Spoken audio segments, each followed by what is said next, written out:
Well, good evening, everybody. How we doing this evening out there in Mandan, North Dakota, Mr. David Fettig?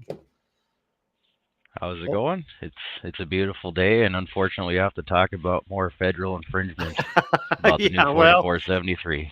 we're gonna hit that right quickly. Hey, Eric, good to see you. Meadows, Meadows jamming out to your intro music. Meadows is youngest one, so she's kind of funny. Josh Patterson, Josh, I got your picture. We're gonna show that a little bit.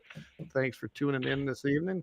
Everybody must be out hunting or coming back because I see the numbers are a little low tonight, but that's okay. That's okay. I tell you what, let's start this out. And if you would, sir, would you please read our Second Amendment? I don't know. I went to Mandan High School. That might be a tough one. We'll give it a shot though. The Second Amendment, a well-regulated militia, being necessary to the security of a free state, the right of the people to keep and bear arms shall not be infringed. Absolutely. And we start to show off every single week with that. I think we ought to start doing that on KFYR too every morning, just because I know they're not doing that on the so-called Wednesday show in the afternoon. But hey, whatever, we got to give Yeah, them a little crap once in a while. So some people might need a reminder too. I think a lot of people. I think about pretty much 99% of the congressmen, they probably need a reminder right now. They seem to have forgotten what the 27 words actually mean. It seems like so. I know I got a busy weekend coming up. I'm going to be heading up there early Friday morning, stopping off at KFYR, and then we're heading to Fargo for the North Dakota Farm Bureau State Convention. So that'll be an interesting weekend. But how about you? You going to go out hunting? I actually bagged my buck on Saturday. Saturday, You about did. 5 minutes too. I ran Did, up, tagged it, took a picture, so I didn't have to fight with the game warden. did I see the picture? I don't remember getting that picture. No, Oh, I can honestly say it was a shameful tag to fill, but it was a big body, and what wasn't on his head was definitely on his butt. putting meat in the freezer, right? Oh yeah, yeah. It was Oh, it was a 30-yard deal, and the old 7 mag was overkill, but it still did the job. heck, Eric Newman, he uses a 300 rum. I mean, that Remington Ultra Mag all the time. So he says nothing's overkill. Oh, Eric, you must drag your knuckles when you walk. I'm telling you what, now that we can use 50 calibers, I got. We're gonna try to get that on video here before the end of the season and use a doe tag that we have here and just show people that it's not the evil blow them apart firearm that everybody thinks it would be on a deer. Because let's just face it, you know what a 50 BMG can do, and Oh yeah. I mean it ain't like we're gonna be shooting these at a mile.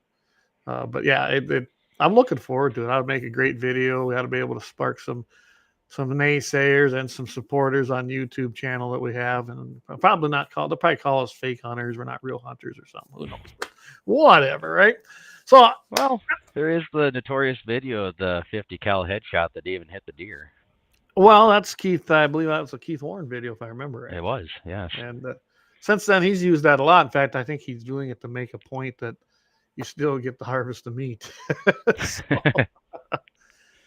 anyway, well, I guess everybody, this is David Fettig. He's the owner and operator of 1760 Sports LLC. He's probably the janitor, you're the broom sweeper, everything, right? Oh yeah, absolutely. I get to turn the lights off and I get to turn them on, and Yeah, absolutely.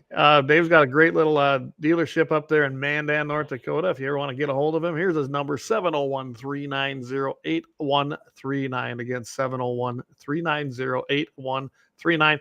I got introduced to David a few years ago from a mutual friend of ours that unfortunately he passed away here a little over a year ago now, a year and a half about now. yep. And John was a great guy, but he put us in touch when we were doing gun raffles, starting up for the Farm Bureau up here in Grant Sioux County. So I've been a customer ever since. Seems like every time I come to your shop, I'm a little lighter in the wallet. But Well, we do our best to help there. he's got a website, 1760sports.com. I can tell you though, I don't think you monitor that as much anymore, do you? It's more or less a calling card. It's basically a business card for me. I don't have a store on there anymore, so it's a good way to get a hold of me through the emails or just call, text, whatever works best for you.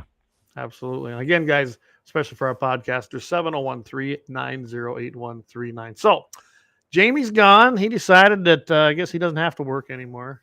So he's up there at the Golden Valley, the honey hole. We'll just call it that.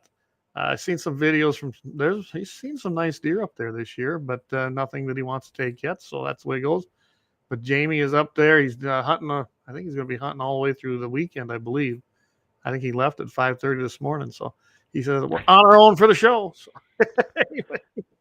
Yeah, you sent out the old text. Good luck on the show, boys. And I thought, well, I hope he gets his deer now.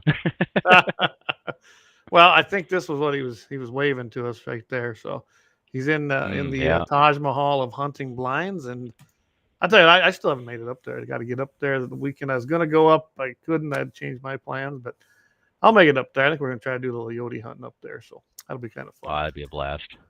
So here we are. The reason I wanted to have David on was I know that he's an FFL dealer. He's got to follow the same rules as any other FFL licensee. 4473 forms are changing. The ATF, in their infinite wisdom of trying to make it as difficult as possible under this regime called the Biden administration, they have changed the 4473. And, I got asked here actually the other day because somebody went to buy a gun and they didn't realize this. And that made me think that, maybe that's what we cover tonight. And I had told them, I go, it's not probably going to change back either unless we put a lot of pressure and try to get essentially to Trump, if he wins, so that he can change it back. Because this was not passed by Congress, it's their own rule change. I don't know if anyone's going to challenge it in court as of yet. Who knows? It will be determined. It can be. It could be. Who knows what will happen? But why don't you start off and tell us a little bit about what you know about it? Well, I've been comparing the new one that's revised for August 2023. Mm-hmm. I've been comparing to the old one revised of December 2022, which, if anybody knows anything about these forms, that is a very aggressive change. These forms usually last years. Wow. So that's a big aggressive change in itself. The only thing I can harp any other FFLs listening to the show tonight, they gave us the instructions that I printed off. I read through them. Right. These are they're going to set you up for failure. There's typos in it. There's bad information on the instruction sheet. I can't harp enough. If you guys are running paper or the paper file, absolutely read the instructions. There is definitely bear traps in the zero tolerance policy in this form. Wow. Imagine that. ATF comes out with something that, and that's their intent. They want to make sure that then the zero tolerance thing going on this, like we saw in Valley City with the FFL up there. And of course, they want to make it just as difficult as possible because they don't want us having guns. And they knew this was going to be the way to do it. This is their avenue.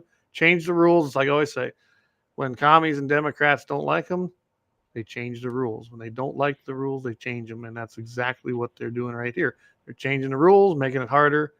And here we are now. Now we have this 4473 that you probably better get yourself versed in if you're going to be filling it out.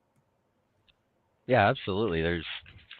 They made an adjustment that this is strictly for the dealers. Mm-hmm. Section A, manufacturer and importer of, if any, so who made the gun, or privately made firearm, PMF, if the manufacturer and importer are different, include both.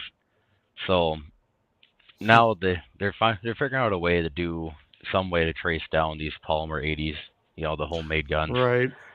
And keep in mind, they're not intended to be sold.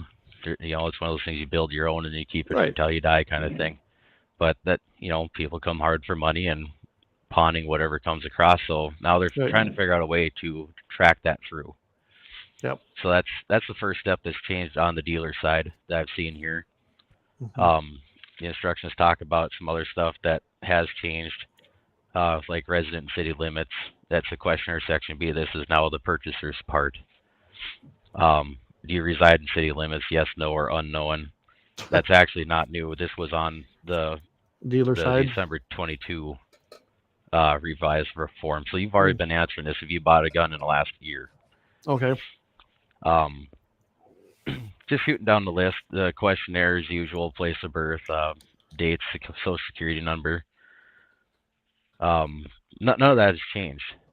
But when you answer question 19, country of citizenship, check one or both, or check one or the other.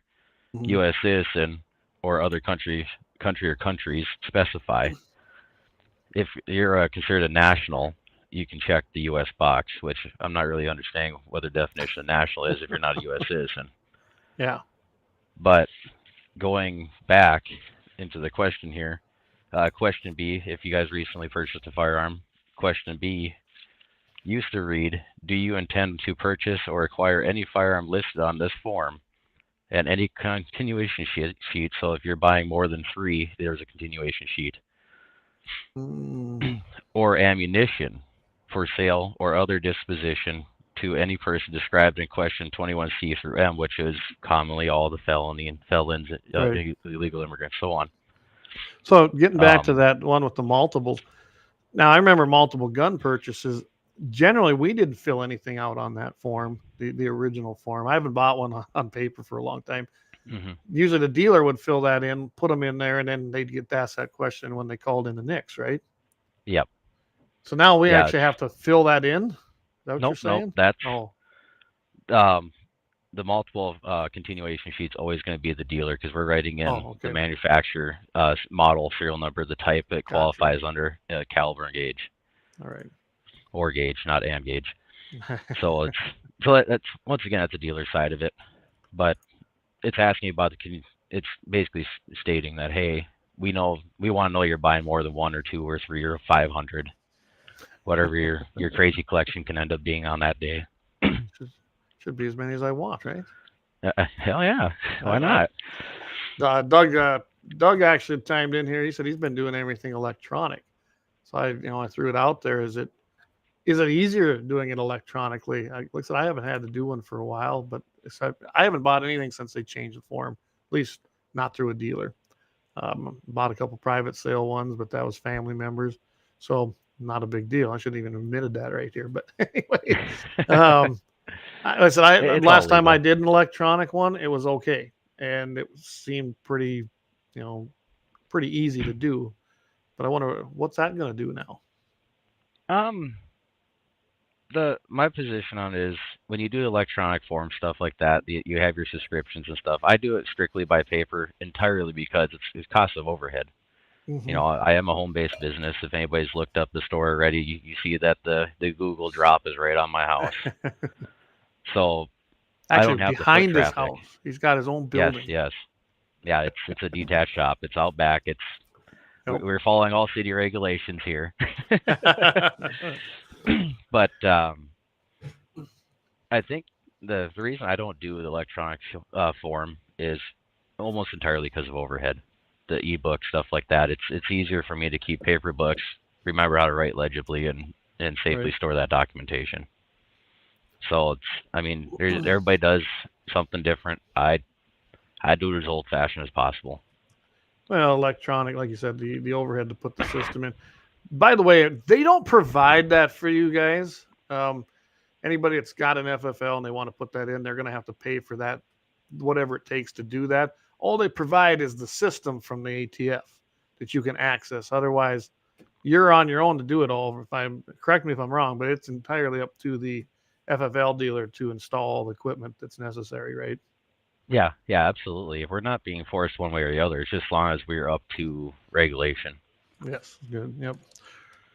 All righty. So I interrupted you there, so we'll let you continue. So basically, the old form had a little aim of sight on ammunition and stuff. These forms have always indicated where the ATF is trying to go next.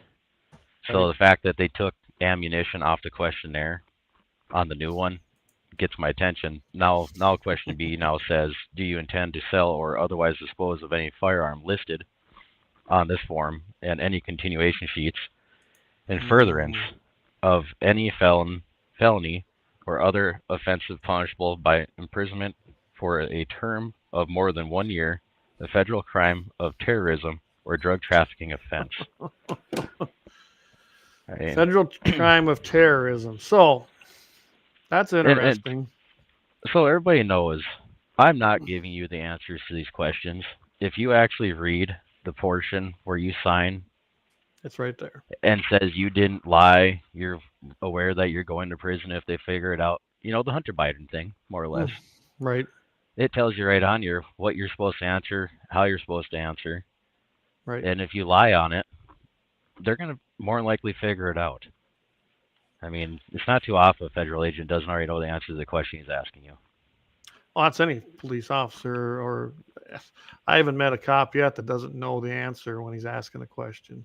Right, I mean, absolutely. or at least they proceed answer they want. It isn't always black and white. They try to lead you, and they do. And that's why I always tell everybody, no matter what, whether you're guilty or not, if you're plumb innocent and you're in a situation, do not answer their questions and get a lawyer. You Oh use your yeah, right. You have the right to remain silent and do that. Every lawyer I know says, don't matter what's happening, you do not answer their questions, and you ask for an attorney right away. And that's what I would do, no matter what it was. oh That's just, yeah. and it's no different here. If I was to be questioned, it'd be interesting to see though in a situation on this, being you've already filled out the form, and they have a perceived, lie essentially that you've committed. That would be interesting. It really would. Yeah, so let's shoot down the questionnaire here. And Yeah. once again, this is aiming at the zero tolerance. The ATF loses stuff all the time, and somehow they end up in gangbangers and drug cartels. Fast and Heaven forbid Furious. a dealership puts an I instead of an L somewhere. Yeah, and So, and to be clear, everybody, the thing that happened in Valley City, that was clerical. That was a human error. In fact, a lot of them were initialed, from what I understand, and there wasn't that many. It was yeah, just complete human error, and that's never been an issue. And I can tell you that I don't know who they are now. I haven't dealt with them, but when I worked for NRA, I'd met the ATF agents out of Fargo. They were good guys. They seemed like they understood that people are human, and errors do yeah. it. So I'm going on what the new guys are like. I don't know how strict they will be, but I imagine what happened in Valley City came from the top. It did not come from the North Dakota side of it and work its way up. But who knows? I would firmly believe that because our agent that roams our neck of the woods here, Mm-hmm. he's a stand-up guy. He doesn't seem like he wants to play dirty pool by any sense of the word, and I Right. honestly think the Valley City thing could have been a whistleblower thing. Somebody seen something they didn't like and just wanted to cause issue, Oh, or definitely. like you said, it could have came from up above and they forced his hand. Yeah. And I They're don't just even know if looking he for was even things. involved. Jay Titan, he says, "Hey, here's a toast to you, brother. The ATF pistol brace rule is dropped. Blowjob Biden. F blowjob Biden." Well, we can talk about that here a little bit, Jay. I did hear about the injunction and the court case. It's not over though, I don't think, but who knows? I imagine that there'll be another avenue. But yeah, we can talk a little bit about that later here. So let's finish the questionnaire here. Yep. So now they moved what used to be. Let me double check here so I quote it right. 21N1 and 21N2. It's a two-part question. Okay. So it's a 21M now on the new form. They shuffled them around a little bit to make this confusing. Of course they did. 21M1. Are you an alien who has been admitted to the United States under a non-immigration status? Well, obviously, we would say no, as a U.S. citizen. Correct. So if you answer no, it is what it is. Now, M2, if you answered yes to question 21M1, do you fall within any of the exceptions stated in the instructions? And now let's go back to the instructions. This is where that bear trap comes in. 21M, immigration status. If you are a U.S. citizen / national, whatever national means, it is appropriate to answer no to question 21M1 and leave 21M2 blank. Now, let's go over to our cheat sheet they tell us to read. And this question is the one 21. that come from ATF for you guys. For yes, dealers. yes. This is printed right off the old. Just so everybody knows this. You can see this. Like you go to the website, type 4473 in. This bad boy's going to pop up right away. So 21N2, question 21N2 in parentheses at the end of the question now reads U.S. citizen / national, leave 21N1 and 21N2 blank. There's no parentheses telling us to do so on the questionnaire. Imagine that. So the instructions on the form tells us citizens fill out no and then leave the second part blank. The instructions that they gave us separately tells us that you're supposed to leave both blank. It's a bear trap, the zero tolerance policy for the FFLs. Yep. This is going to get a lot of guys. And the worst part is like you said, they got caught with initials. There's no initials. We are supposed to take that form and add it to the error list and keep that on file forever. Forever. And issue another 4473 and have them go through it again. And then we're supposed to document somehow that's how that went. I'm imagining that if I remember right, each 4473 form is also numbered, right? So it isn't like you can just throw it away. Corner. That's what I thought it was. So guys, when you hear people coming out to you and saying it's an unregulated business, does this sound unregulated to you? I mean, here's your FFL, dude. We're talking like a little form that the government come up with to run through the NICS background check system and do a background check on you. So if you mess up filling it out, and I don't know about you, but I have messed up a lot of forms over my life just because didn't read it correctly, didn't do it correctly. Now you got to keep that indefinitely, by the way. Forms didn't used to have to be kept indefinitely. They do now, but that's been for a while. And store these. Can you imagine if you've been in business for 50 years, the amount of paperwork you could have just in even mess ups, and then keep that and then issue a new one? I mean, this is just stupid. Yeah, it's crazy what it is. Years ago, I've been doing this for almost 8 years now. Right. They used to have different rules. That used to be, I believe, 7 years. We could terminate and destroy the documentation. Yep. Now, we have to keep it. So, unfortunately for my early customers, they didn't make it to the threshold before they changed the rule. So I still have every piece of paper, all that information on file is, safe, kept away. And another thing that they changed that a lot of people aren't aware of is, unless they change it, I haven't come across reading it.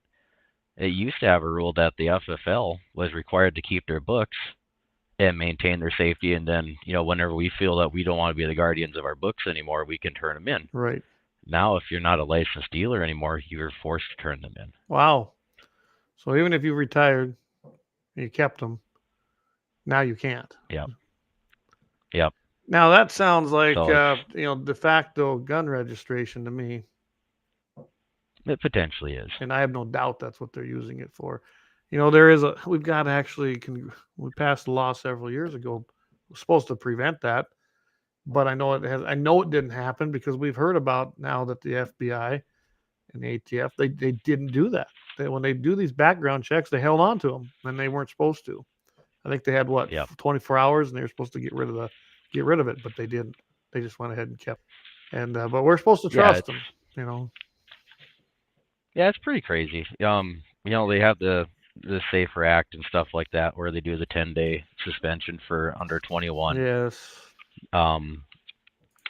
They terminate the 4473 background check within 30 days of the call.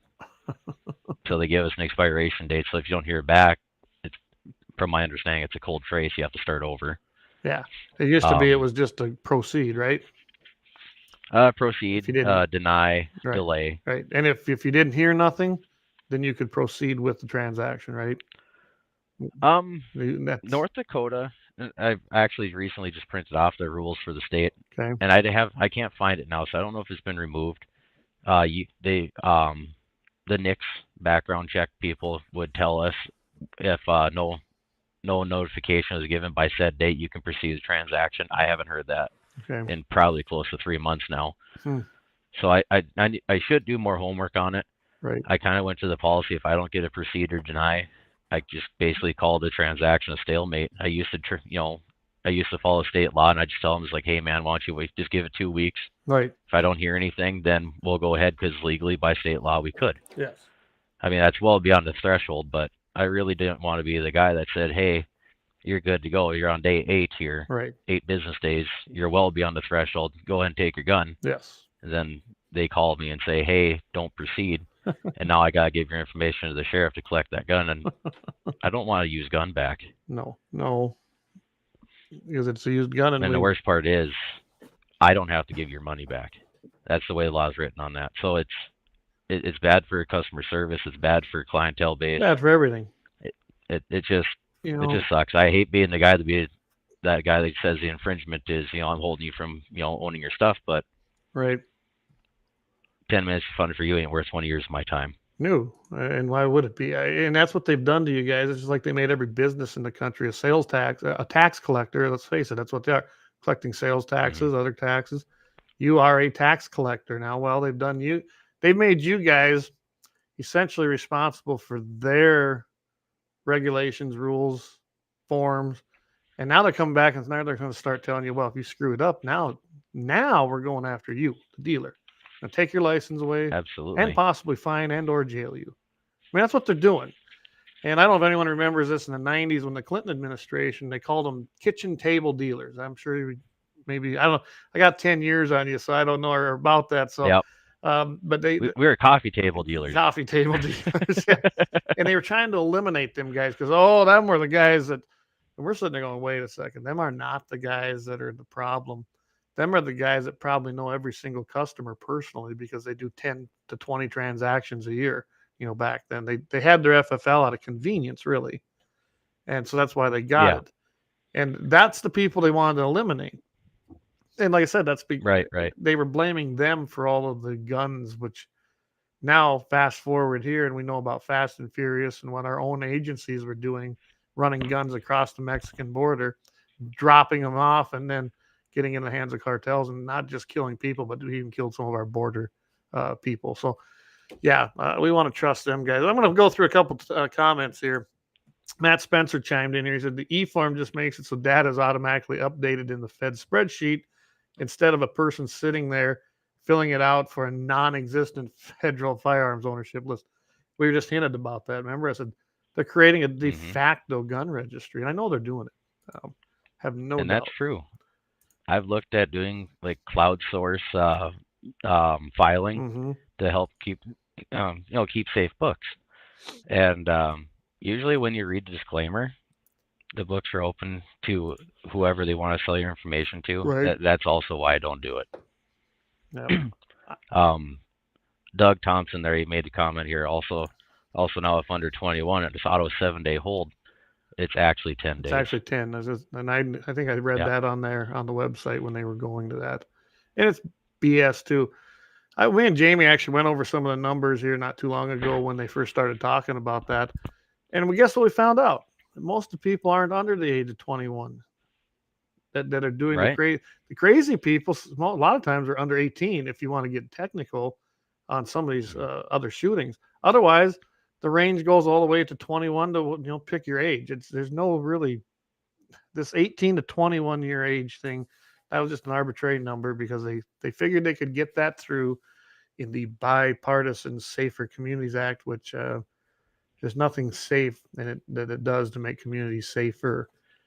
Just infringed upon us some more. So we'll tell you what, we are going to go, I believe, and take our first break, thank our sponsors, pay a few bills, and maybe give you a chance to get a beverage. So we'll be right back, guys, after the first break here. Lauer Auto Repair. They're located at 309 South Washington Street in Bismarck, North Dakota, or give them a call at 701-258-6308.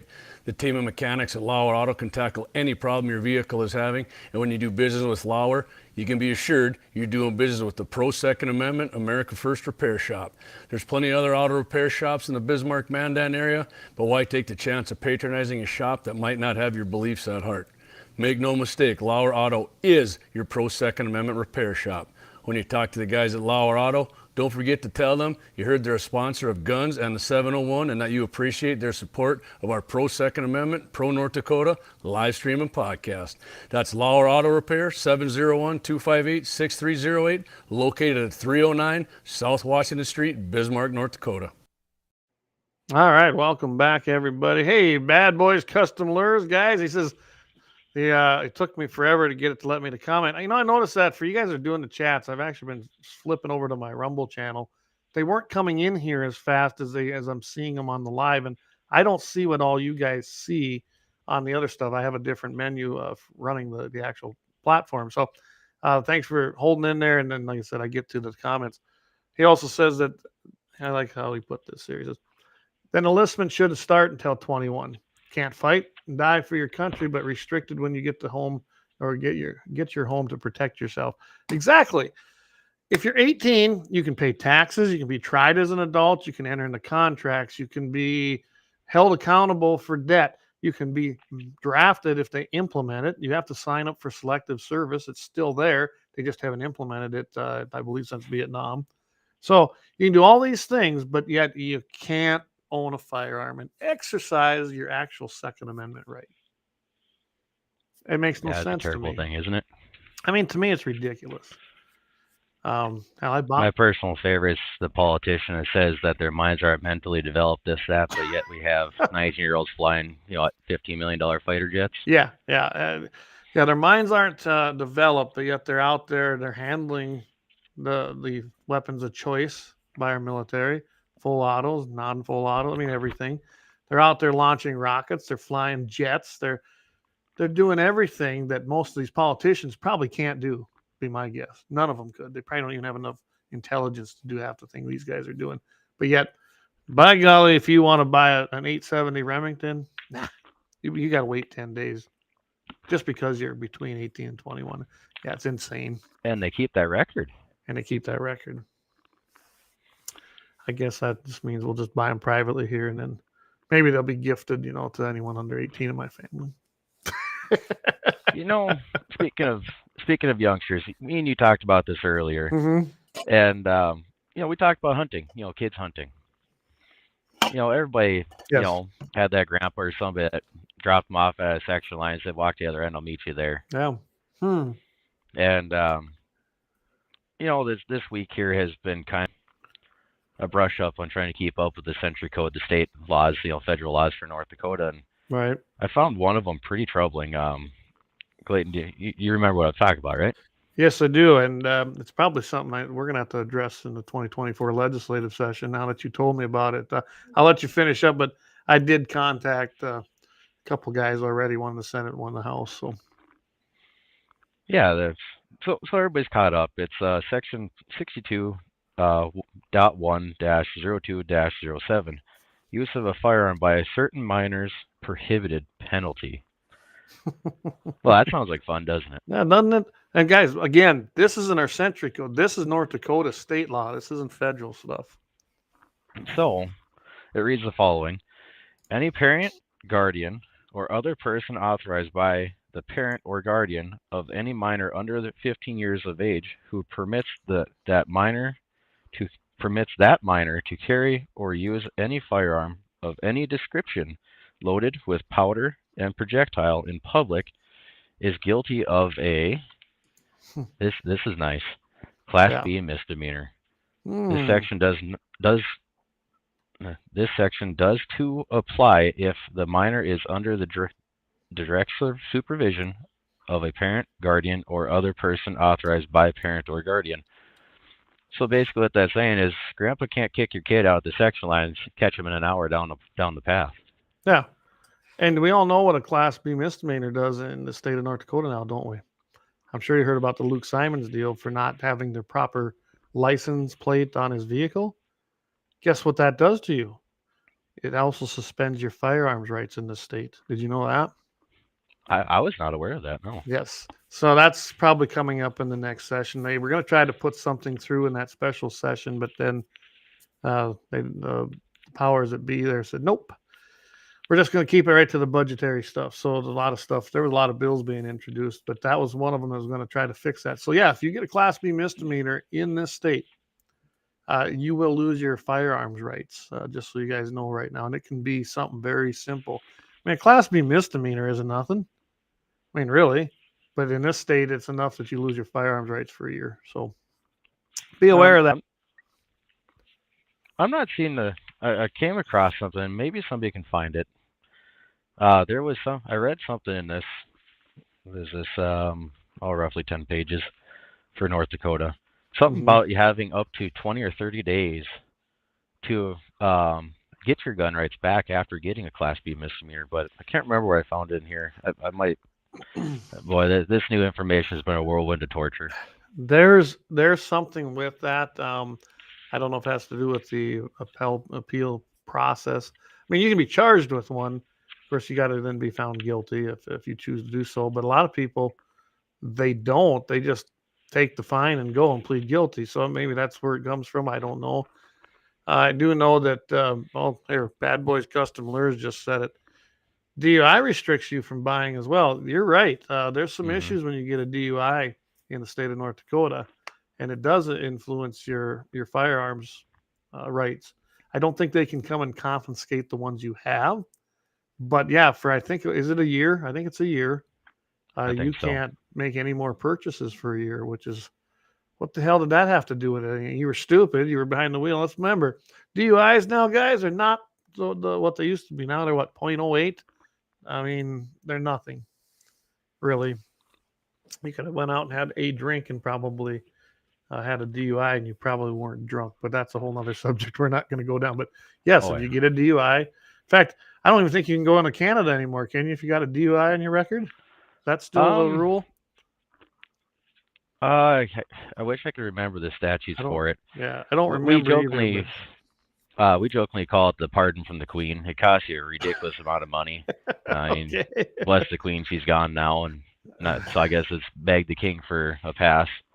If I understand this stuff right, and I might be wrong, it's 10 or 11 years. But if you step foot into Canada's port before that time frame, they gave you the have a nice day and don't come back without the pardon, or we're gonna jail you. Oh, really? Oh, here we got some info. See, we got great Oh, listeners. there you go. Look at that. So what wrong one here? 2 years. 2 years with the DUI. So there it is, guys. 2 years if you get a DUI, and I'm guessing this is the answer to the Canadian thing. 10 years.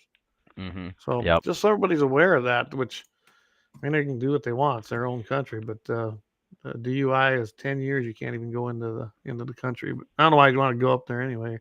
Fishing's good, but we got just as good around here. They have some pretty rowdy shooters up there.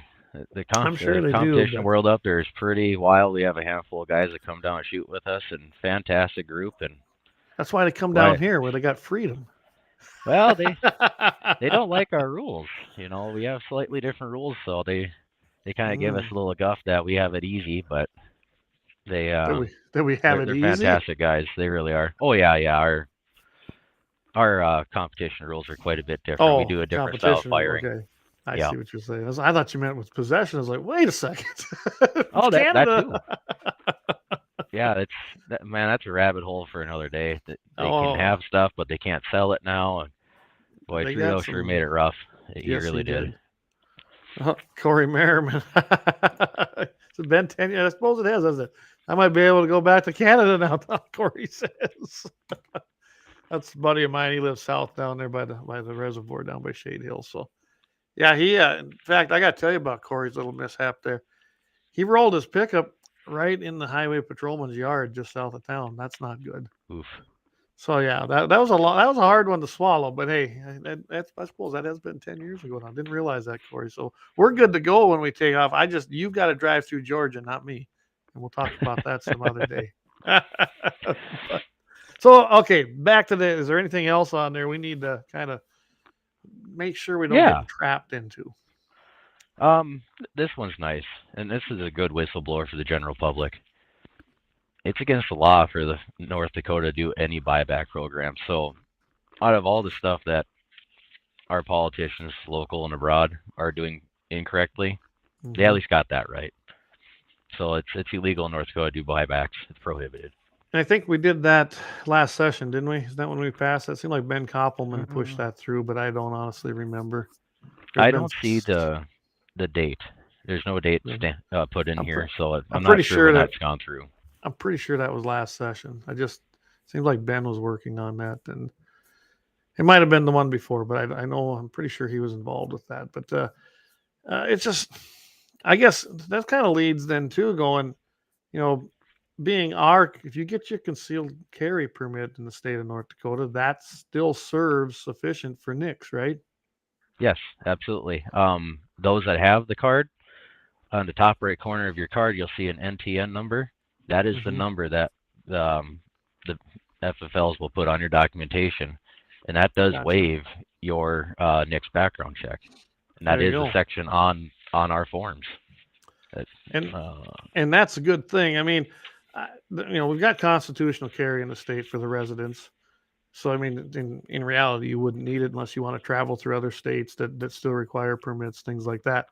And most of them do. I mean, Wyoming, you don't need one if you're a non-resident. South Dakota, you don't need one if you're a non-resident. Both them states, you may carry concealed in without being a resident of the state. Unlike North Dakota, you have to be a resident, unfortunately. But we'll tweak that. That was one of the things you have to get past what will pass, not what you want. Yeah.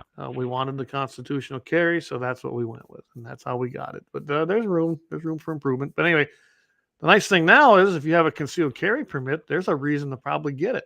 Get your permit. Yeah, absolutely. And you can bypass all these changes. You're done. You get your permit and you're done. Yeah. I mean, anybody can go to the ATF website, atf.gov, search 4473 and look at these forms and get versed in them, understand what they're saying, what they're doing. Knowledge is power. It's not a secret. These are federal documents. For the people that would go, oh, that doesn't work that way. the part of this form is on the dealer side. So 28, no NICS check is required because the background check was completed during the NFA approval process. Right. So essentially, when you buy a suppressor or anything that would be a controlled item under the class, what's known as a class 3, that box is checked, and we don't follow through with the background check. You just fill out the 4473 for our documentation of who picked it up, essentially. Okay. Now, the part to the concealed carry permits is question 29.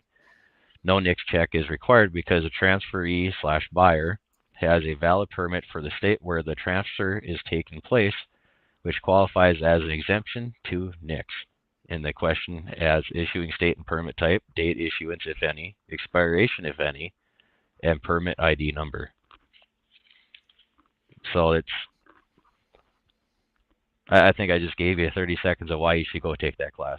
I think that's exactly what you just did. What I was doing was kind of going through the ATF website here, looking at this. And yeah, if you want to find any of this, it's on there, guys. It absolutely is. I mean, there's actually more than what we've been talking about on there. Oh, it's crazy. Here, I'll just pull this up here. All right, there it is right there. We'll maximize it. Oh, maybe we'll see what the chat's on. So anyway, you can see right here. Zoom in on that again so everybody can get a good read on that. Okay, there you go. So you see Form 4, application for tax-exempt transfer. Yes. Under Form 5. Form 5. Okay, I'll just bring it up. How about that? Yeah. Can you see that? Okay, so I can't quite read it, but I'm fairly familiar with it. I used to do suppressors. I gave it up. There's just too many people around this neck of the woods that do it, and right. Well, I tell you what, it's hard to sell them when you walk into a bar and say who can sell me a can, and 5 people raise their hand. So that form right there, everybody does their own thing with their NFA stuff.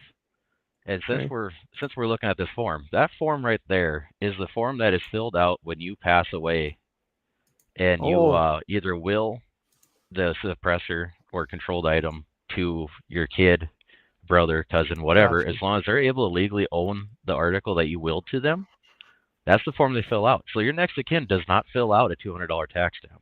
No, that's already been paid, so that transfers. Yep. So is this the same one you do as if, say, you move from one state to another state for yourself? Or is that a different one? No, that's 2910, I think is the number for that one. That could be. It's the same form you'd fill out if you were to travel abroad with a controlled item for an extended period. Oh, okay. So like say, you do the Florida trip and you go down there and you're going to be there for 2 weeks, you'd fill out the form for that. But if you're only there for 3 days, I'm pretty certain it says on the form, don't waste our time. Don't even send it to us. Could be. I don't think we should have to waste our time anyway, but that's just me. Right. Yeah, I mean, it's exactly how they say it too. Is if you're not going to do extended stay, don't bother sending this to us. But Right. it's the same form you'd use if you were to move. Gotcha. Yeah, firearms transaction record over the counter. That, and there's guys when you go to the forms, firearm forms on the actual website. See if I can bring this back up again. There. Oh, there. I'm guessing you can see it now. So when you go on this, you can see this is every form you need, whether it's the 4473, whether it's the ones for the firearms licensees. There's some there that they're going to need. There's also an actual firearms licensees. It's got your dealer stuff, your types, type 01, type 02. Every single dealer type is on here that's listed. If I went through this, I imagine that there's a form in here that tells you how to apply to become a dealer, I'm guessing. Oh, yeah. And Yeah. I mean, All that should everything's be in on there. here. Yeah, get familiar with the website. I've been there before. Here's a federal firearms licensee theft and loss report. And I know the FFL dealer out of Isabel, he had to go through that here just a couple of years ago when he had a bunch of stuff stolen. They recovered some of it, but most of it's gone. And them boys are in jail for a long time that did it. Oh, so. yeah. Yeah, a fun one. Like going back to like the Fast and the Furious deal that happened with Obama. Mhm. If you go back to, I believe it's Form 10, it's referred to as the death certificate. Really? Okay. Whenever a federal agency takes a firearm in, hmm they can't sell it back to the general public. It's supposed to be destroyed, and they fill out the Form 10 to show that the government has that firearm. I believe Really? it's the Form 10. It might be the Form 9. But where you've Okay. seen Form 4, Form 5 for the suppressor stuff and automatic short barrel stuff, whatever. Form 10 on that list. It should be Form right there on the 10. Can bottom. you see it? Application for registration of firearms acquired by certain government entities. Is that Yep, the that's one? considered the death certificate. That's what it's referred to as. Really? There it is. Can you see that? I can't. I'm sure Oh, everybody else can probably though. Our yeah. screen's only 6 inches here. Oh, okay. Yeah, right here it is. Application for registration of firearms acquired by a certain governmental entity. For a certain government. So I Yeah. like how they word that. Yeah, so like an example, like the guns in the Fast and Furious, Should have all that had one of these. they should all have that, yeah. And But the description of that form is, I believe it says in the instructions, that the firearms cannot be transferred to anybody else. They have to be destroyed. says here, form must be submitted in duplicate. Form 10 may be photocopied or computer generated version. Only one firearm may be listed on each form. If more, attached listing may be used. Serial number should be noted and reflected in that. Preferred that the original original and carbon copy be typed, although pen and ink entries are acceptable. Signature on each one. Number 2, that was just A. That was number 1, A, B, C, D, and E. So Yeah. then the applicant will forward the original one copy of the form to the NFA Division, Bureau of Alcohol, Tobacco, and Firearms and Explosives. And it's got their address. ATF will then return the original form showing approval or disapproval to the applicant. Approval authorized will take effect the registration of the firearm to the entity. The approved form must be retained with permanent records of the entity. You can't transfer of the firearm will be approved to another qualified governmental entity only, which tells me right there in that sentence that no, they can't transfer it to anybody else except another governmental entity. Mm-hmm. Firearms held for use as evidence. Firearms being held for the use as evidence in a criminal proceeding need not be registered if they are to be destroyed or abandoned to the ATF when no longer needed as as evidence. Then they got your definitions, your short-barreled shotguns, the rifles, machine guns, all destructive devices. So yeah, but you know what I find most interesting? Now this is pretty serious stuff, really. When they get this, they have a 2-page application form, and really it's a 1, and the second page is just definitions and instructions. Their instructions, guys, are a small paragraph, about a third of the entire second page, what to do. That's it. Yeah, not 4 pages. Yeah, do you see where I'm going with that? So if it's a government entity that's applying to another government entity, you know what? No big deal. We got a Yeah. one-page form for you. Fill her out, call her good, and we'll make it a day. Yeah, Yeah, it's essentially the only people that fill that form out is manufacturers. I suppose. It's very rare for a mom and pop shop, store or whatever to fill that form out. There. Yeah. Like I said, get familiar with it. Like David said, get familiar with that. It's definitely probably somewhere you should go. Is to atf.gov, and then everything is there. Go read the new 4473. I think it's gonna be in everybody's best interest to do so, especially with all the changes. Don't be the guy who screws it up. You don't want that. Yeah. Sign up for the newsletter, the ATF newsletter. There you go. It comes out monthly, and usually what's on there is it talks about what the ATF's been doing. My personal favorite, everybody gets a chuckle out of them, I guarantee it. You see the court cases are coming through and what they did. Oh, So okay. it's like the busted thing on Facebook. You see the picture, then you guess what they did, and you click on it and find out what they did. It's like, dang, I was close. Hey, Marty chimed in. He goes, maybe technically ain't so bad. I'm watching Guns in the 701 while he's coon hunting. I think that's a very smart choice, Marty. Very smart choice. So Doug, he's with Laura Otto, one of our sponsors here. He's got a question, kind of. So just to be clear, a trust does not have to be established to pass along a Form 1 item to someone in the family. And it's a question. Are you familiar with that? The Form 1 is, boy, I'm pretty rusty on this. It's been a long time since I've done NFA stuff. The Form 1 is basically the manufacturer.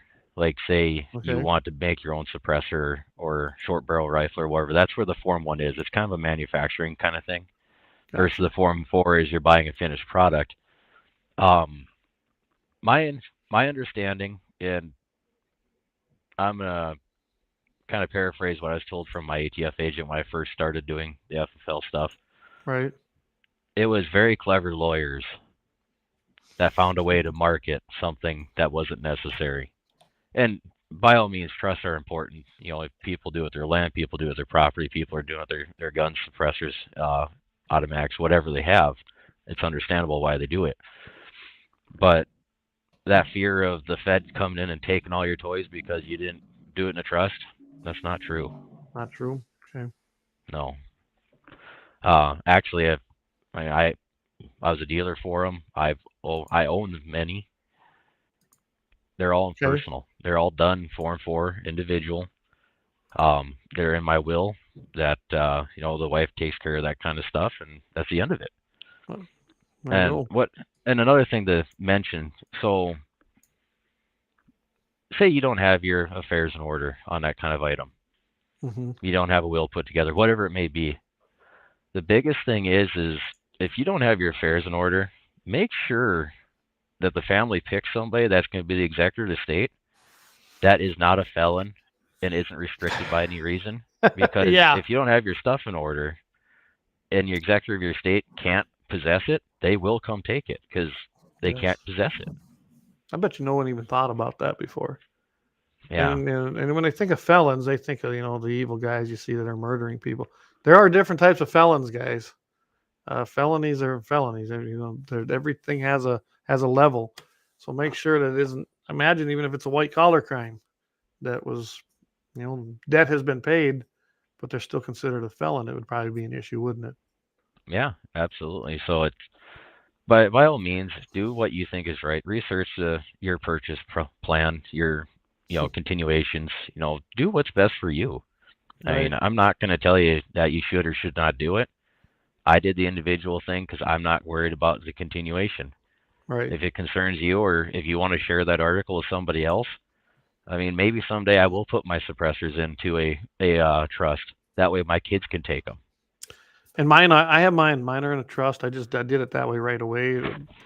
Wrong or right, that's what was suggested to me. So that's what I did. And so, yeah, they're not, it's not an issue. They can actually use them. Of course, they're not 21. So I suppose maybe that's an issue now, 18 to 21. But, right. Yeah. You know, with the new stuff out there. But no, that's so hey, Lynette, just to answer you, she said something about the comments ain't coming over on Fascist-book. I noticed that too. I don't know what's going on. We're streaming. I know that's working. But yeah, the comments are not registering for whatever reason. Even when I'm replying, it's doing it with the YouTube side of things. So who knows what's going on over there? I don't try to understand what they do over there anymore. So, oh, I'll tell you what, it's coming to the top of the hour. Well, we take our big break and do our double ad, and then we'll come back and maybe we'll talk a little deer hunting unless people got more questions. How's that sound? Yeah, that sounds like a great idea. All right, we're going to take a quick break here, everyone. We'll be right back. And like I said, we'll either take some questions or maybe we'll talk a little deer hunting, see how everybody did the first weekend. Lauer Auto Repair. They're located at 309 South Washington Street in Bismarck, North Dakota, or give them a call at 701-258-6308. The team of mechanics at Lauer Auto can tackle any problem your vehicle is having, and when you do business with Lauer, you can be assured you're doing business with the Pro Second Amendment America First Repair Shop. There's plenty of other auto repair shops in the Bismarck-Mandan area, but why take the chance of patronizing a shop that might not have your beliefs at heart?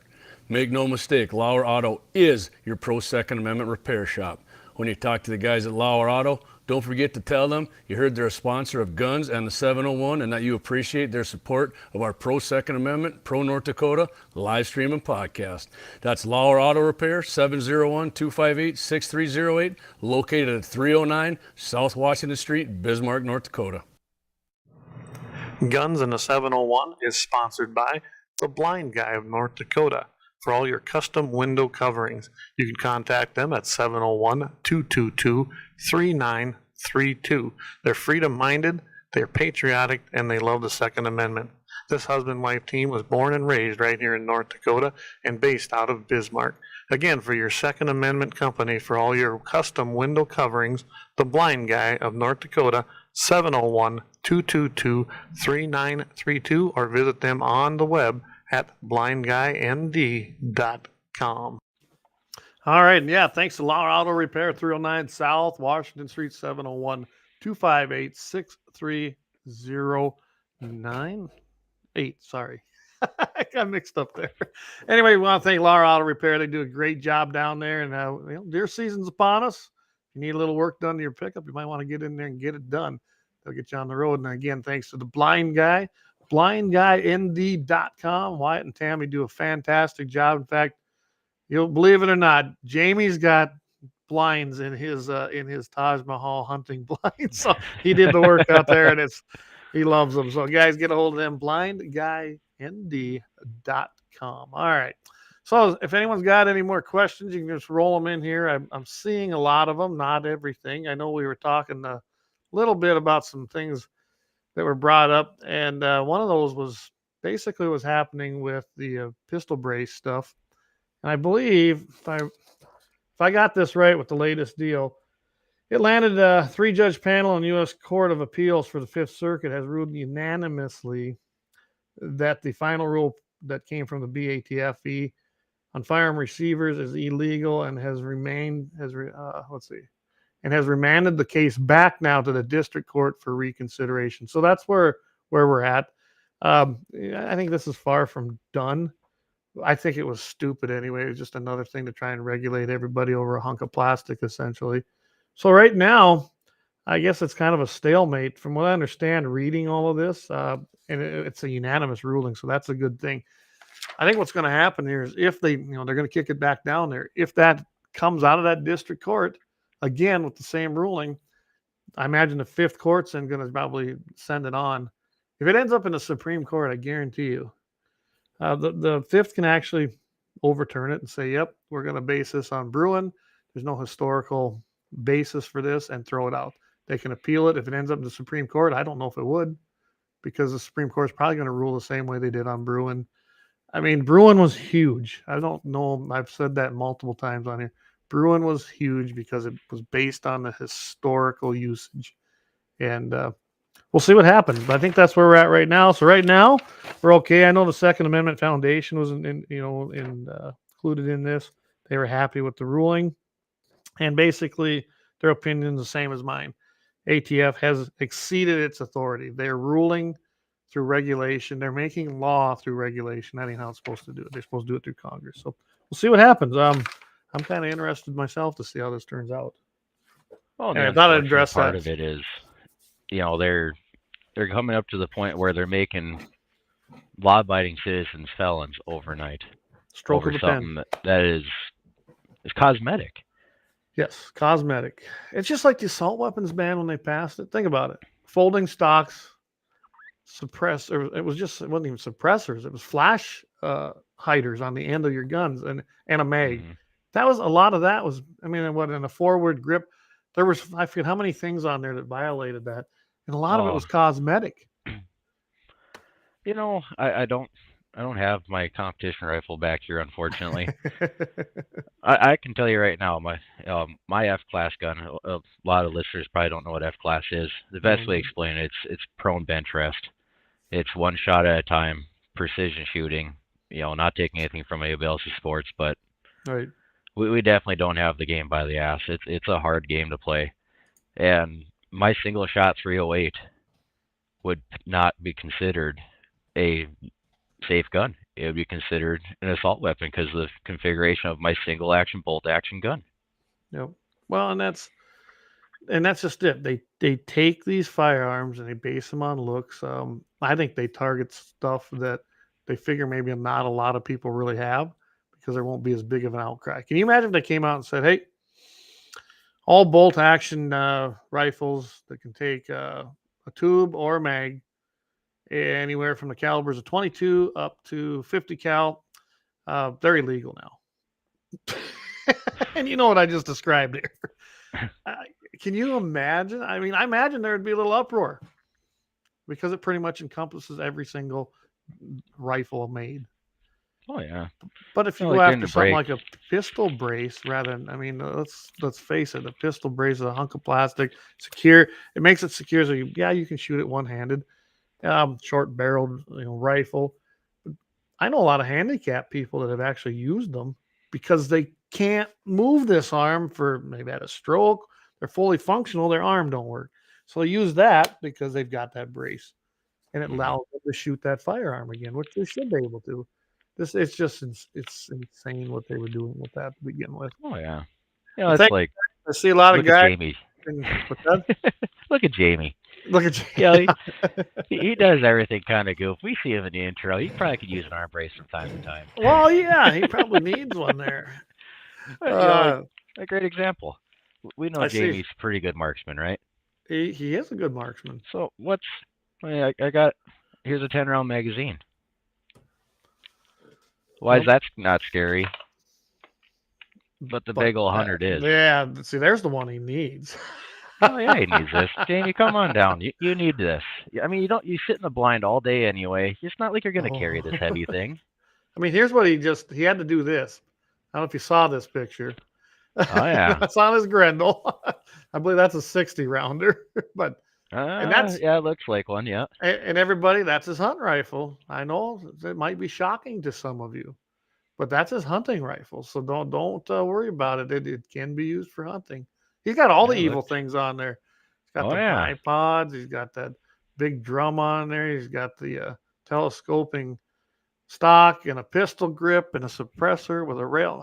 That's a scary gun, everybody. Oh, and a muzzle brake on her even. Oh my goodness, we can't have that. The end of the world is here. Assault weapon of war.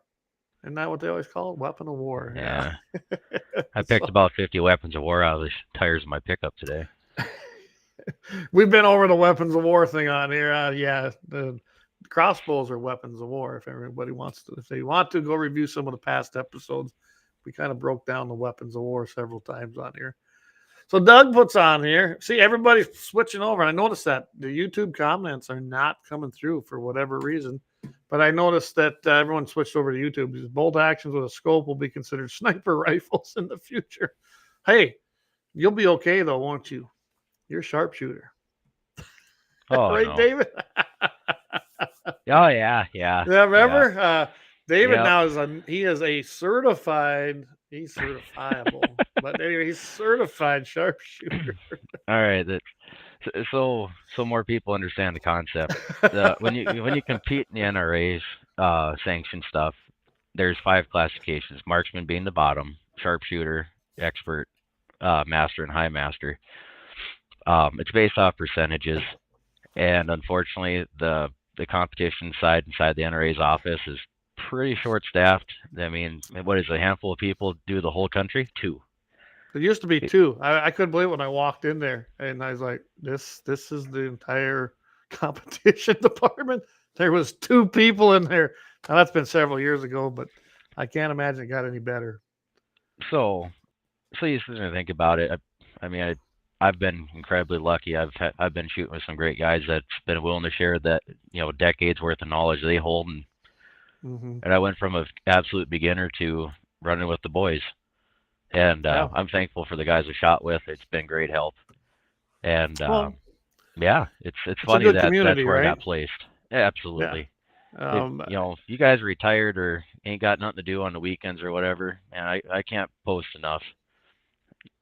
Take Yep. a look, see where the matches are. Come check it out, come watch. Depending on what it is, I mean, without more people coming to play with us, the sport's gonna die. And the And I problem bet is that's not it. there's not a lot of young people there either, is there? Or is No, there getting to be no. a few more? There's probably close to a 20-25 year gap between me and the youngest shooter. Yeah, that's what I'm getting at. Unfortunately, it's not, and I do blame a lot of that on the fact that look what has happened. I mean, we used to have junior rifle clubs in our schools. Hell, the Boy Scouts of America had a shooting program. I believe Forest Shooting Sports still has theirs, but it's maybe reversing, but it's going to take generations for that to catch up, and hopefully the competition hopefully it'll stay alive long enough to see those new shooters coming in, because them guys are a long ways from coming in. I mean, let's face it, Yeah, it's not a cheap sport, but there is a budget, you can do it. You know as well as I do that it can be done, but it's absolutely. not cheap to do it. It takes dedication. Mostly because you got to travel to the competitions on the weekends. Yeah, Mostly, it's like you and I were talking. I'd love to be part of it, but I really don't have the time with running with what I do now. I can't be gone every weekend, especially in the summertime. I can't do it. But it'd be a lot of fun. It would definitely be a lot of fun. All right, what do we got coming in here? See, guys, the comments are pretty delayed for whatever reason tonight, even coming out of YouTube. But I just seen one pop in here. But I have to remove. Sorry, Doug. I got to take the Colorado down so I can read it myself. Josh wants to know, where can one find info on the shoots that you're talking about? Me and my son love to shoot rifles and pistols. Well, I can tell you one right off the bat, and I'm sure David can do. But the North Dakota Shooting Sports Association, I know, lists a bunch of them. Is there any place else? yeah. The NDSSA is our state sanctioned organization. They cover damn near everything we do. Yeah. They do list the NRA sanctioned stuff. So if you're chasing recognition on that, you can do it with them. I can't think of all the other organizations they tie up with.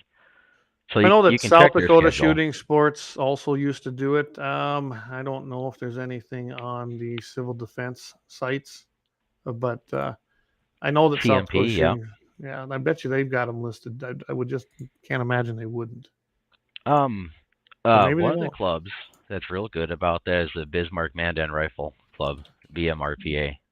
Yes. They have a calendar on their stuff, and they have stuff going all day, every day, through the weeks, year out, so you can plan your trips.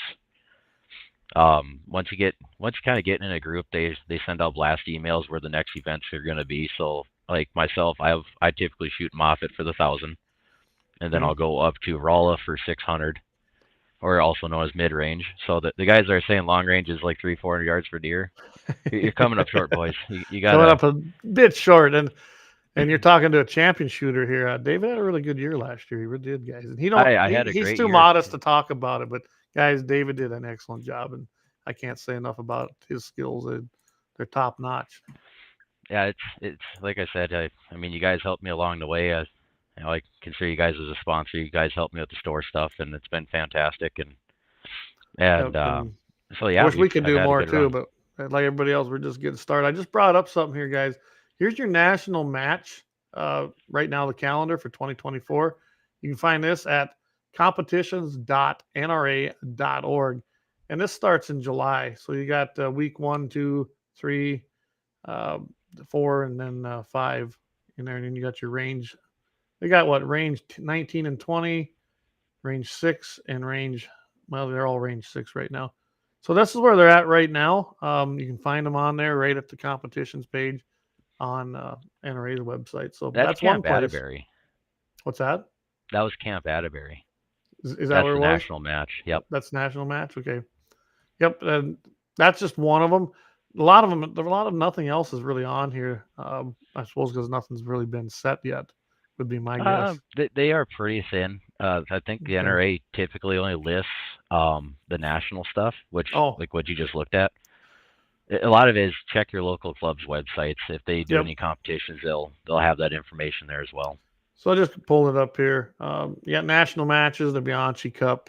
It's on here. The collegiate championships, which getting to be a lot of college teams, guys, a lot of college universities. And I'm happy to say and proud that when I was working for NRA and with NRA Foundation and Friends of NRA, we funded a lot of them right here in North and South Dakota to get those, to kickstart them, get them their seed money and get them going. And NDSU had a really good one. I imagine they're still out there, but I couldn't tell you. It's been, I've been retired since 2016, so I don't follow that stuff as much anymore. Well, and there's a bit of pride to be said. No, I'm not 100% sure about this. I might be talking on my hind end a bit. There's a young girl, Katie Zahn. She holds a bootload of North Dakota's records. She is also one of very few that are internationally distinguished in small bore. I think there's less than 20 people have ever achieved that. That's pretty outstanding. So we have a small town North Dakota girl that's done her job. She's made it. She's riding a college bus pulling triggers. And I can tell you right now that North Dakota has a very, very active shooting sports association. It's probably one of the more active ones I've ever seen. Even when I was traveling around as an NRA rep to other states, I never saw anything like I saw at the North Dakota Shooting Sports Association and how active they were bringing those kids. I mean, they were bringing up those shooters themselves. They developed their own program, and hats off to them for that. I mean, they had one of the better shooting sports associations that I've seen in a long time. So hats off to them. So, guys, I just brought it up here. This was the 2023 schedule. I'll share that with you quick. I mean, I'm just showing you where it is on the website.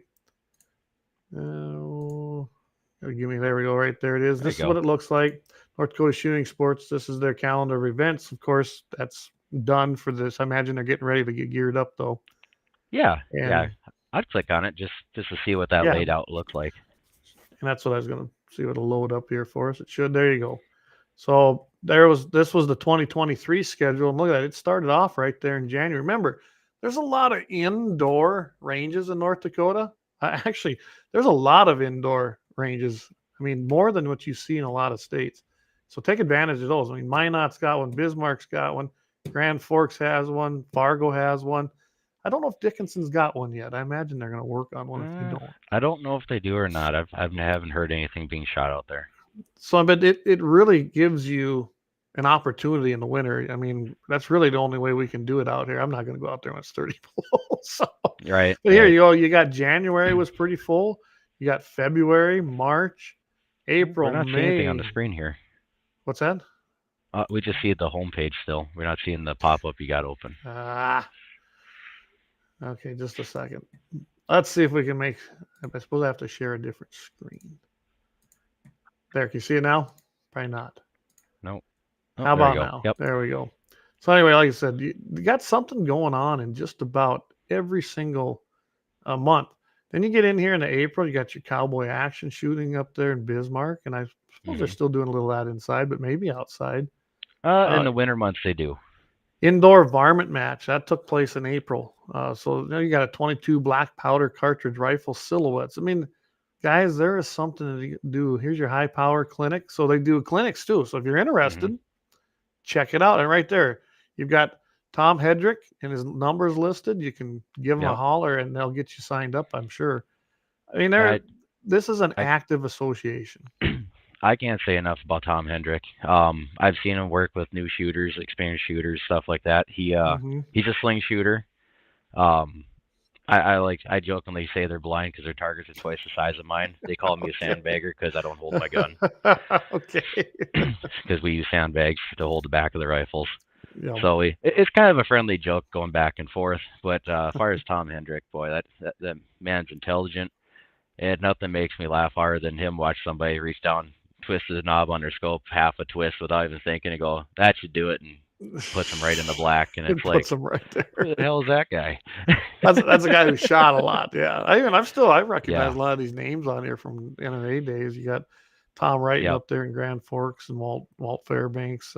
All these guys were part of the NRA stuff back when I first started. So yeah. Anyway, Yeah, so there it's you a go. fantastic group. It really That's is. where you find it. That's just the North Dakota Shooting Sports Association. It's really easy, guys. ndssa.org. That's a pretty easy way to find them. So hopefully that answered everybody. Brian Yeah. Warner, he says no indoor in Dickinson. I know, that's what I kind of thought. Doug Wolf, what's it take to get the rock range listed? No kidding, right? I mean, come on. You haven't had the pleasure yet, have you, Dave? I have not. It sounds like a hoot out there, though. We're gonna have to make sure. I think last year or this year, I guess it was still. I think you were busy. I think you were at a match when we were all up there at 2A Day, weren't you? Yeah. Yeah. So, I was I believe I was shooting the state championship and ended up taking third. Yeah. We'll have to get you up there. Definitely have to get you up there. Hey, One Shot Cap says, didn't hear if JD got his deer. Not that I'm aware of yet. I know he didn't get it this weekend, but he's up there right now. Well, actually, right now, it'd be 8:18 where he's at. So he's at the Saddle Sore. He's not at the place. He's at the Saddle Sore in Golden Valley. He's pretty all right. hardcore. He might be sitting in the old Taj Mahal there with a cot and a bottle of water. And a thermal. No. Hey? They get mad about that, don't they? All right, guys, we're going to take one last break here, and then we're going to come back, and we'll just kind of I'm going to kind of update you on what happened here deer season. If you want to, you can do the same, and then we'll probably do a happy ending of the week, and we'll probably sign off for the week. So we're going to go ahead and take a quick time out. Thank our Lauer Auto, one of our great sponsors here at Guns in the 701. Lauer Auto Repair. They're located at 309 South Washington Street in Bismarck, North Dakota, or give them a call at 701-258-6308. The team of mechanics at Lauer Auto can tackle any problem your vehicle is having, and when you do business with Lauer, you can be assured you're doing business with the Pro Second Amendment America First Repair Shop. There's plenty of other auto repair shops in the Bismarck-Mandan area, but why take the chance of patronizing a shop that might not have your beliefs at heart? Make no mistake, Lauer Auto is your Pro Second Amendment repair shop. When you talk to the guys at Lauer Auto, don't forget to tell them you heard they're a sponsor of Guns and the 701 and that you appreciate their support of our Pro Second Amendment, Pro North Dakota live stream and podcast. That's Lauer Auto Repair, 701-258-6308, located at 309 South Washington Street, Bismarck, North Dakota. All right. Again, thanks to Lauer Auto Repair down there. They do some great work. And again, 701-258-6308. That's where you're going to find those guys, and they'll get you in and get you back on the road, tip-top shape. Plus, they're supporting your Second Amendment rights. So, hey, I had to come back in when we came in right here. Doug says, GPS says he's at the Saddle Sore. Can't even hide. You can't even hide anymore. We got him low jacked. So anyway, I'm just going to kind of say something about, we had a few pictures come in. So I'm going to put them up here. Josh Patterson and his son were out, had a successful hunt. We'll go ahead and put that up here. There it comes. That's his son, Brody, his very first buck. So congratulations to them. They had a great time. I don't exactly know where they were hunting, but sent that in and got a nice little buck. And I don't know what rifle that almost looks like. That's a laminated stock, of course. But good job. I'm glad to see that we got them young guys out there. And then I had the pleasure of taking out a guy. This guy's name is Jordan Abrahamson. He came up here with what would be Jeff Magram's nephew, Colin. And they had never hunted deer before, neither of them. They're in their 20s. And I said, yeah, sure, bring them up. So we went out. This was right before basically getting to the end of the day. And I put him on the does, and he drilled that one. I believe it was 320 some yards. Not a long shot, but long. You know what? For a first time shooter, congratulations. And he dropped it. It was one shot. So he took a nice fat doe off of our cut corn and had a great time, and was able to get him a nice deer for his first time. So we went out and did that. I can tell you right now, guys, deer hunters were plentiful and the deer not so much. It was kind of frustrating at times. I can't stress this enough to everybody. If you're going to hunt, especially around public taxpayer-owned land, please pull off of the roads. There was hay being hauled all weekend too. And I mean, I watched a couple of guys dang near get their pickup doors taken off. They're parking on the other side of a hill right at the top, right below the crest. That's a good way to get dead, really, if you got them trucks rolling. So please get off of there. Get off them roads. Pull off. Do your thing. But don't just stop in the middle of the darn road. I mean, it's a hazard to everybody. Anybody, really. Josh says it was a Savage Axis. That's what I thought it might be. He says, we put a Boyd stock on it, sweet shooting rifle and very accurate. Savage makes them Axis, you know what, out of the box, first rifle, nothing wrong with those. That's what both my boys had. It's their first rifles. Now they got their choice of dad's rifles if they want to try them out. I suppose I better not leave my sight, I though, compete right? with Savage. Savage makes a good rifle. They really, truly do. So anyway, it was a great opener for some people. But the deer, the numbers are down, especially in 3F2, and I've been saying that all year. And I was right. I didn't see a lot of difference this year. A few new ones showed up on our place, mostly because I don't have the pressure on it because I'm pretty selective as to who hunts it. But everything got pushed off of those public pieces and then on everybody's private. So there's a few more there, but there's no more deer than there were. They're just in different spots. And people are having trouble filling their tags. I mean, everyone has a doe tag this year. There was a ton of 3F2 doe tags left. They should have just got rid of them and give the herd a break, but they didn't. So there's a lot of people having trouble filling their tags, but met a lot of great new people. Gave them my number. You know what? Maybe next year we'll see what the population looks like. But I've pretty much the people I've got hunting on here other than myself. That's about all we can handle right now. I wouldn't want to take any more deer than that off here. So good weekend. So how'd yours go? Oh, mine went pretty good. But I gotta ask, Yes. Did you break them in properly? First time hunting deer? Did they follow tradition? No. Ah. No, I don't even know if they. I'll be honest. When they dropped it, it looks light in that picture. It wasn't. It was right at the end, and I was like, I'm walking back to get the pickup guys. You guys take care of the. I asked them if they knew how to dress it.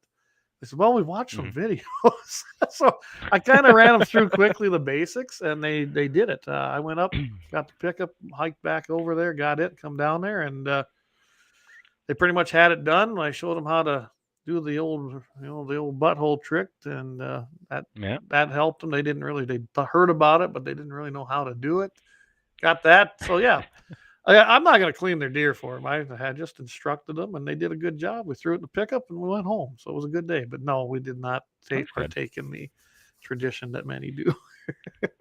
Oh yeah. In fact, there wasn't any heart left as far as the heart goes. And I mean, he had a dead ringer there. It's good to. Well, that's good. I mean, when you go over there and it's just pieces, that's a good shot.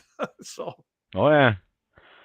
Yeah, I can say that I got a good bit of heart left in mine. I double lung mine. I just barely grazed the heart, and unfortunately, the 07 mag being that close, it doesn't do much other than put a hole in them. So yeah, well, so I got a heart laying in the fridge over here, waiting to be sliced and fried. I know Eric. My buddy Eric who listens. He likes the heart. And he loves liver. He's always sending us pictures of liver and onions, and he can have all the livers. I'm not a liver and onions guy. Oh, you should have said something. I had probably about a steak size one there for him. Nice, thick, good color. Yeah, I'm not. It was a healthy beef deer for sure. I never liked the liver, but one thing I noticed cleaning when them guys were cleaning that deer, the fat. So the deer that are out there, of course, those are them cornfields have been there and they've been eating in them. And I mean, the fat on that deer, that should be good eating. It really should be. Another guy that was down, they got one, same thing, come off the cornfield on the other side of the property, and another just fat. So I guess that's good. Well, the old adage is, when the deer are fat, that means we might have a rough winter. And a lot of the jackrabbits were already white. The coyotes that we've seen were pretty heavy already. And my group harvested 2 different bucks 80 miles apart. Okay. And they both had fat layers inside, outside, in between the meat. So if we might have a rough winter. I hope not. I'm tired of it already. Last year was long winter. I hope we don't get that. Yeah, Eric chimed in. Says, oh yeah, heck yeah, liver and onions, good stuff. So yeah. So Well, we got one more tag to fill. Maybe I could save you the liver from that one. there you go. And I still got mine to fill. I haven't filled nothing yet. So, but the boys each got one, and we're gonna go out. And we'll see. We might go out tomorrow evening when they get home from school. Hopefully, they'll get home from school and give it a try. I should just keep them home and go. So, we're about at the bottom of the hour. So, before we go, we got one thing we do. I cannot let this not go on. Jamie's not here to do it, but I do have a happy ending of the week. So we can't let JD's clip. I'm not going to do a comedy company, but we're going to do the happy ending of the week.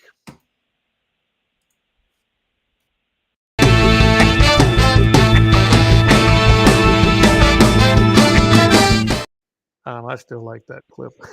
I love that video clip. Never mind. I'll leave. Yeah, no worries. So, all right. This one comes from Vallejo. I think that's how you pronounce it. California. Their homeowner took a stand against a brazen intruder, leading to the fatal shooting that now is being the town talking. It has left them talking all about it. Incident occurred in broad daylight about 9:43 a.m. when the burglar smashed through the glass and front door of a residence on Georgia Street. The homeowner, defending their property and their life, shot the suspect, who was later pronounced dead at the scene. What I found interesting in this article, and then when I went and checked it out, California marked that already as a homicide, even though it was in self-defense. So that gives you a little insight onto their numbers. If they call that out, that's not a homicide, as far as I'm concerned. That was just taking out the trash. But anyway, I just had to point that one out.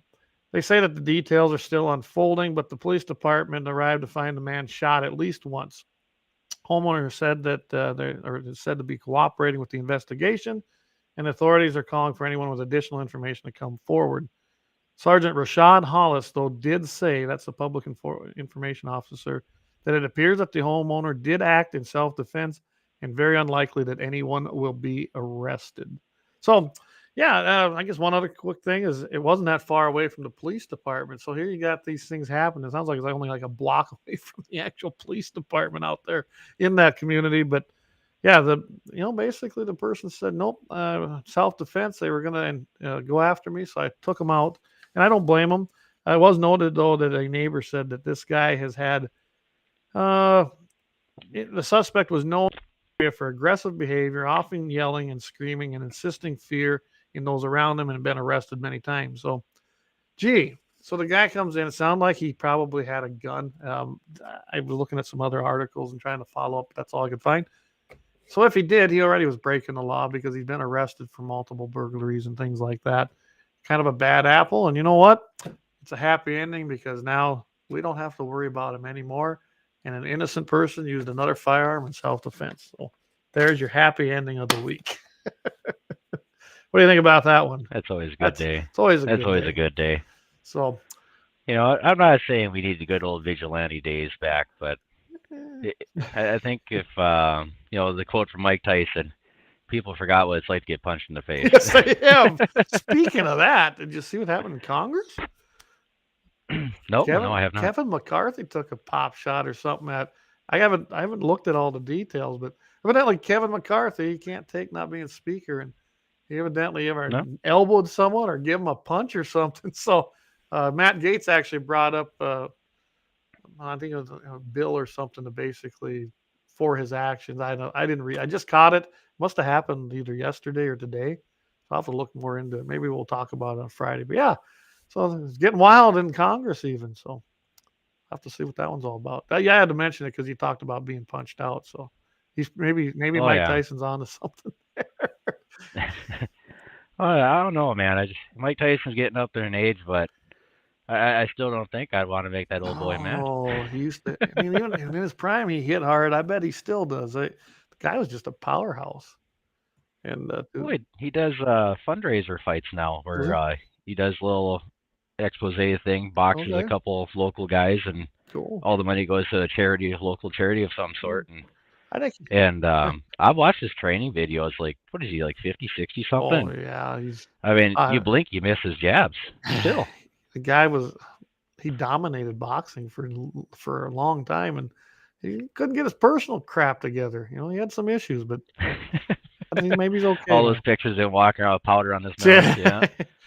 Biting ears off. Yeah, that old boy liked the donuts. Yeah, He really so liked his donuts. Dougie says, "Hey, lots of fat on the deer we've taken." There you go. There's another report. So I Yeah. think everybody's kind of seeing that. So, well, I tell you what, I guess we're coming up. I think that's an hour and a half. We've been trying to limit it to that because, well, it just gets too long otherwise. But I want to thank you, David. Is there anything you want to add before we sign off tonight? Well, the usual. Be safe. Do the old tourniquet thing if you cut your finger off. Yeah. You know, those knives are sharp, boys. You gotta be careful. Sometimes the some old dirt from the people's grass and a little cigarette lighter. Well, I've seen that butter knife you like to carry. Oh, come on. But be safe out there. I mean, as much as I hate the regulation of all the stuff that goes with it, wear your orange. Watch out. Do your best to be safe out there, because last thing we need to do is bury somebody before Thanksgiving. Oh, yeah, that's just that's bad on all kinds of levels. So, yeah, I'm with you. Be safe out there. Respect the landowners. If you're hunting private land, or if you're not even, and you're talking to them, just be respectful. You'd be surprised how many doors open up just by showing some respect.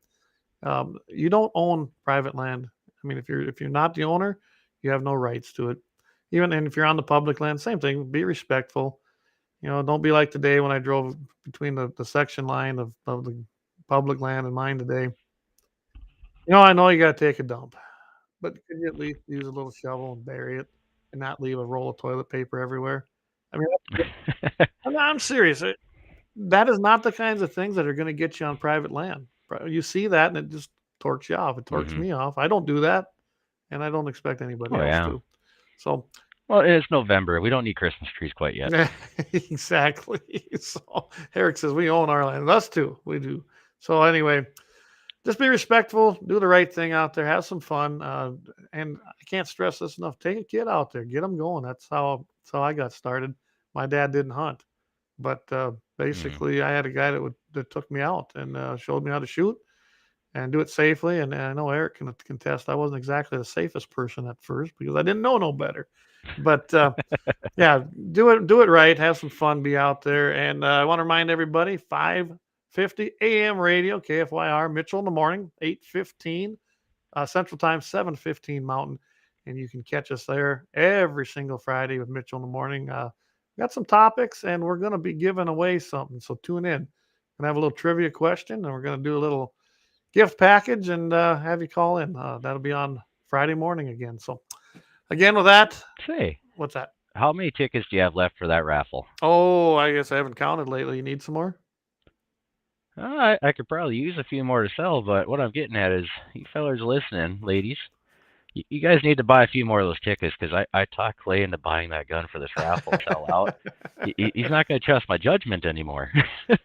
Yeah, we still have a few. I maybe 20, 25. We're darn near sold out. So I mean, I'm taking them with me this weekend to the state convention for the Farm Bureau. I'll have them there. I might even get rid of them there. But if you want any, don't hesitate to email me at guns@gunsand701.com, or you can call me if you got my number. Most of you guys do, 605-430-9503, and we can get you hooked up. Just had a guy send in a check and got some tickets out of the Black Hills area. They're Star of the West Hat Company. So thanks to Brad, your tickets are in the mail. We got the check. We're ready to go. So yeah. Yeah, I mean, that gun is something special. I know we're getting a tad long here, but man, I want that. I play with a lot of guns that come through here. That gun turns me a 12-year-old kid. I get giddy as hell. Noreen AR-10 30-06 hunting rifle, right? Hunting rifle. Yeah. A&A engraving, Cerakoted the entire thing. And they made those stainless steel plates to put in there, and it's just it's basic and simple in the engraving and the Cerakoting, I guess you could say, but durable and usable, and it's a fine quality item. I mean, you ain't gonna buy that gun for anywhere under $3,000. I don't think you could anywhere. So no. Get your ticket, $20, guys. Again, guns@gunsand701.com. That's the easiest way to get a hold of me, and it comes straight into my phone, and I will have a ticket. But like I said, I'm taking them with me this weekend, and I said there's 20 or 25 left, so I have a feeling we'll probably get rid of them. So that'd be great. Well, thanks again for tuning in, everybody. We want to wish JD a little bit of luck there. Hopefully he gets the big one. I know there's some nice muleys running around that place. Thanks to David Fettig, 1760 Sports. Again, tell us where we can find you. That's 1760sports.com. Phone number 701-390-8139. Feel free to call, text. If I don't answer, that's what the voicemail's for. I always get back to you. There you go. And guys, David's a great patriot. He's been great with us, working with us, and can't think of anyone better to fill in for JD tonight. So thanks again, David, for coming on. Yeah, I appreciate the welcoming, and JD gave me the old, oh, I'm hunting. Good luck. That's about right, didn't it? Yeah, that's pretty much how that text went. All right, everybody. Again, have a great time out there this weekend. Go get that big one. If you're just hunting meat, go get one. Get some meat. Can't get any better than that, guys. With that, take care. We're gonna call it an evening, and as I always say, keep your powder dry. Take it easy, everybody.